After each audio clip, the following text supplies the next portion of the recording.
Remember using formulas to calculate math problems in school, like 2 plus 2 equals 4, or 2 pizzas times $10 equals $20? You can use these same formulas to work with numerical data in your spreadsheets, just like you would use a calculator. Excel uses standard operators for math equations, like a plus sign for addition, a minus sign for subtraction, an asterisk for multiplication, a forward slash for division, and a caret for exponents. You're probably used to seeing equations like 5 plus 5 equals, but in Excel, the equal sign comes first. That's because the cell itself contains, or is equal to, the formula and its value. Let's start off with a simple addition formula. We're going to calculate the total budget for June and July. However, instead of entering these numbers, in other words, 1,200 plus 1,500, we're going to use cell references. Here's how it works.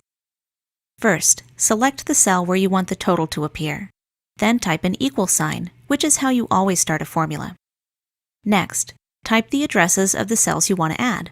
In this example, D10 plus D11. Notice how the cells you've entered are actually highlighted in your worksheet, so you can easily confirm the contents of your formula. When you're ready, press Enter on your keyboard, and Excel will display the answer. Now, you may be wondering why we used cell references instead of numbers. It's because they give you the ability to change your original values without having to retype your formula. Excel automatically recalculates the answer, so it's always up to date. For that reason, you should try to use cell references whenever you can. To edit your formula, all you have to do is double-click the cell. If you make a mistake or change your mind, you can press Escape on your keyboard, and it'll go back to the way it was. Let's try another example, this time with multiplication. I want to calculate the total price for plastic silverware, so I'll need to multiply B4 by C4. Once again, start by typing an equal sign. But instead of entering the addresses manually, we're going to use something called the point and click method. Just click the cell you want, and the address instantly appears in your formula. Most people find this much easier than typing out the cell addresses by hand. When you're done, press Enter, and the answer appears.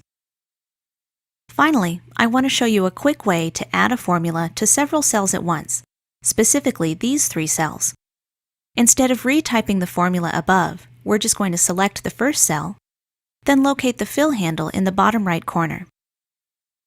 Click and drag the handle down, and when you let go, the formula appears automatically in all 3 cells. Now we can see the total cost for each item. This is a great shortcut for duplicating formulas if you plan to use the same one more than once. Formulas really are one of the most powerful and convenient features in Excel. Now that you know how to use them, they can help you calculate all kinds of useful data.